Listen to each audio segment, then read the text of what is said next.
Hey guys, it's Michael, teacher turned trucker. It's been a while. I tend to make videos when I have something to say. I don't want to just ramble a bit like some have said. But this particular one here, talk about a experience I had recently going to the terminal in Gadsden, South Carolina for TMC. Had to have service on the truck. It was a scheduled upkeep service, so it wasn't like I was having problems or anything like that. Just some things that I experienced. Some little things that to most people are not going to matter. If you work for TMC, it's things you want to know. It's winter time. Even still, find a way to get your tarps off the deck. Several people will run during the winter with tarps strapped to their deck. They don't want to see them on the decks at the terminal when you pull in. If you have to be creative, I had to put one of my steel tarps under my trailer in the area underneath. I had one in the headache rack. I had one of my lumber in the headache rack, and then I keep the lumber usually in my side box. So that's pretty standard for me, with the exception I normally have at least or both my steel in the headache rack. So there's that. Service itself is pretty uneventful. I showed up 10 o'clock or so at night and checked in. They want that truck very clean. I had to get in and clean it again. You could tell someone had gotten in the truck and left some footprints. So I had to clean it up a little behind them. But it wasn't a big deal because I hadn't not done like the floor mat. They want that thing pristine, and I had left a little bit of dirt in some of the corners. So again, if you're not TMC, this isn't going to make sense to you. It doesn't matter. So I am speaking primarily to those of you who work for TMC or are thinking about it. They are very meticulous. They want that truck clean. Um, I have a ladder I keep in the passenger floorboard seat area, because you never know when you're going to need to get up on top of the load, side of the road, whatnot. I've had to use it a few times. So I had to take that and set it across the top bunk where I use for storage. I was a little surprised they actually let me do that, but I was grateful. So I have a little box that I use to organize those snacks and stuff that I use while I'm driving. I had to move that back out of the way. They don't want any wires, so if you have a GPS or a cell phone charger, anything like that, you have to unplug all of that stuff and put it away. Your GPS, your cell phone holder, all those things have to come down. So you can't leave them on the windshield or on the dash, wherever you have attached. All that stuff has to go away. Anything you have in the passenger seat, you have to put it away. Your bed, your bed needs to be made. This isn't just me saying you need to make your bed. They will actually ding you pretty hard if you haven't made your bed. Remember the mindset of TMC from orientation. Someone told me this, that they figure if you're not going to make your bed when you're in orientation, then that reflects how you're going to take care of the truck. So take the time to make your bed, pick up stuff, make sure you have yourself a little vacuum or something. A little broom and a dustpan is very helpful, because there's some stuff, because of the way the type of floor, a vacuum doesn't always necessarily pick it up during the floorboard area where your feet are, whereas a broom and a little handheld broom and dustpan will make it a lot easier. Uh, so I went through. I had the option of going to the hotel. I opted to sleep in the truckers lounge. The truckers lounge there in Columbia. It's go to the hotel. Just go to the hotel. Again, it's winter. The heat wasn't working. If there had been very many more people, you wouldn't have been able to. I wouldn't have been able to lay out. Constantly getting woken up, people coming in and out or whatnot. You're not going to get much sleep if you sleep at the terminal, because they don't have any rooms dedicated for sleeping other than the hotel. So in the future I'll go to the hotel or I'll go to a different terminal. Um, the next day, once I finally got checked out and everything, I had to again re-clean a couple things. It was very easy. The guys were nice.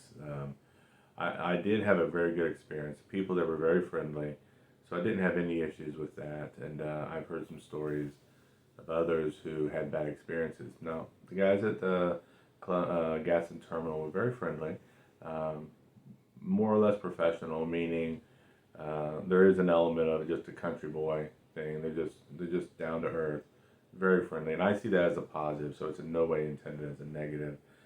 So I enjoyed that. Backing up just a little bit, you will. It's very likely, because you're going to have to drop your trailer in the yard, it's very likely that the trailer's going to get moved because they try and keep the trailers lined up along the edges so that people coming in the middle of the night or whatnot won't be able to park. So that's what happened to me. He moved it, and not a big deal. So this is something else I want to talk about due to service. When you go in for service, they're looking for any damage at all. And being new, I had an issue where going to a customer, the unload place was around back, and it's more like almost a business complex more than anything. And they had not trimmed the trees, so the branches scratched up the top of the truck where you're not going to see it unless you're actually getting up there to look. Um, they scratched it up pretty good. Well, they took pictures of that. They took some pictures for something. To this day, I still don't know how. There was some paint scratches on the front fender of the truck, and I still don't know what happened with that. They took pictures of my headache rack where the door had not been closed all the way, and it got jacked up. So all these different things. And then a couple days later, I get a call from the safety manager saying that when you were into service, they found some damage that had not been reported. And I was confused because I'd sent in Macro 19. I didn't know at the time what exactly they expected. So let me tell you what happens. You end up having to go talk to safety. Depending on how bad it is, you have to go in and talk to safety. Otherwise, you talk to them on the phone. Any scratches at all, any damage at all, it doesn't matter how big or small it is, they want you to contact safety. For example, during the conversation the night before, I was driving and a rock flew up and just took a little bit of a nick out of my windshield. Yeah, I mentioned it because I don't like getting that call saying, hey, there's damage that wasn't reported. So you're darn skippy. Anything that comes up that I see, I'm going to report. So take that with it, because if you have some damage and you're driving and you think no one's going to say anything about it, it doesn't matter.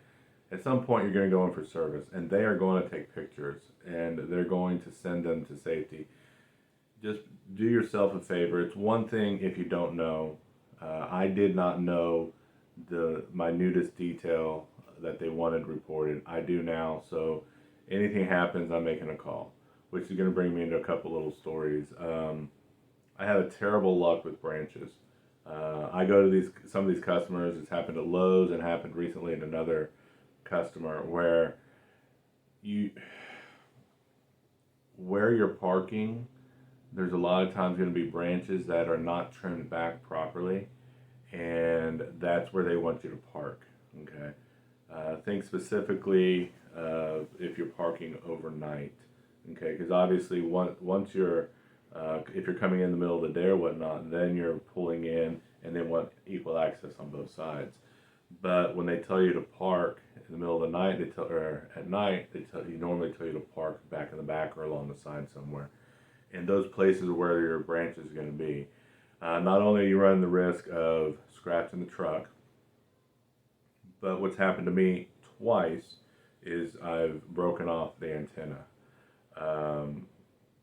I'm learning. Now I'm at the point where unless it's me making an actual delivery, if I see the branches and stuff like that, I'm just going to go find somewhere else to park, or I'll park further out in the lot somewhere, even though they say to park over here, because having to make that call and saying, "Hey, I broke an antenna."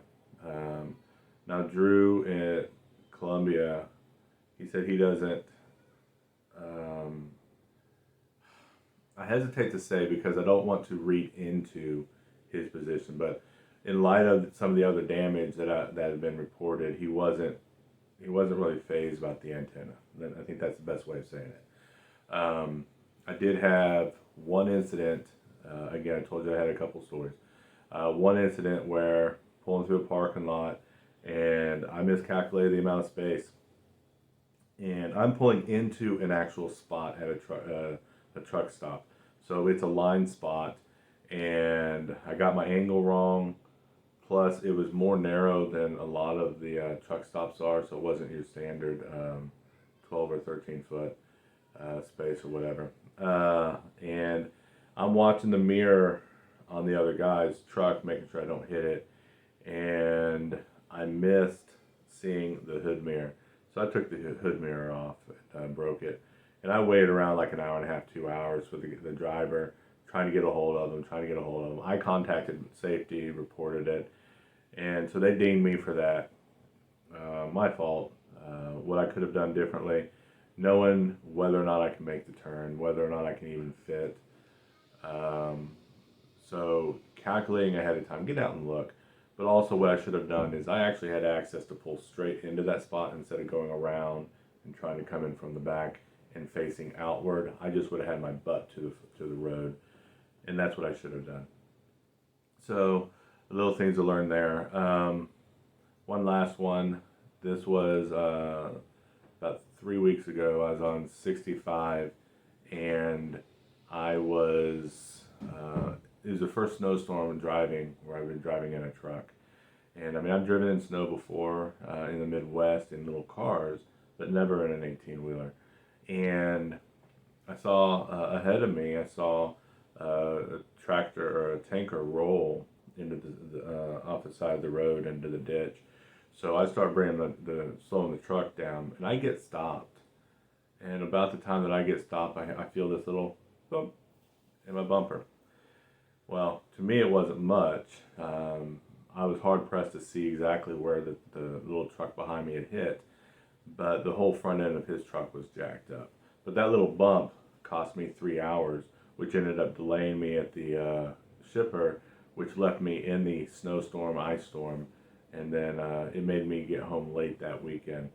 But I contacted safety and notified them. I'm in the process of trying to figure something out because I'm showing, when I look at my snapshot, 6 points for CSA, and I don't really understand how to read it. But the officer was very clear because I asked him.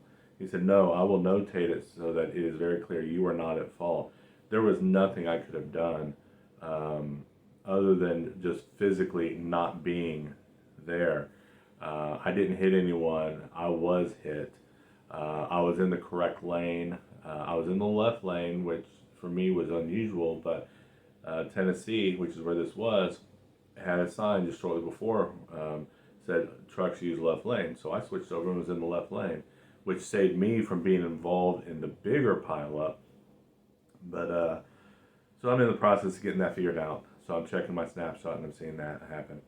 So we talked about what to expect when you go to service. The reason the accident and whatnot come into play is because there's damage involved. So I wanted to make sure that you guys get the idea. No matter the severity of the damage, if it's a scratch or whatnot, they expect you to report it. If it's a big thing, they expect you to report it and take lots and lots of pictures. A couple of the times where I sent pictures, he said, "Send me more pictures. Stand back further, stand closer, take more pictures." Keep a hold of the pictures also, I would recommend, so that you have a record. But I was scared to death I was going to get fired. I took off the antenna. I don't know what's going to happen about the second one because it was about a week or so later that I got a call or something about the mirror. So we'll see. Overall, my opinion of TMC is still pretty high. The safety department, I have no complaints at all. Drew David, my safety manager. They've been very professional, very nice, strict and stern, but that's okay. I don't have a problem with that, because you can have someone who's strict and stern and they're still respectful, and that's how these guys come across to me, and so I can work with that. There's some other things that not real keen on, but maybe that's another video. We'll see from there. So this one's getting a little longer. Just wanted to check in with you guys. If you guys have any questions that maybe would be better suited in a video, please let me know, because like I said at the beginning, I don't put videos out just to keep putting videos out. A lot of this is to track my career, and in the process hopefully provide some answers to others who are in the process at a different stage. So if you have questions, ask, and as the opportunity permits, I will create a video to get back with you guys. So again, this is Michael, teacher turned trucker, and you guys have a great day.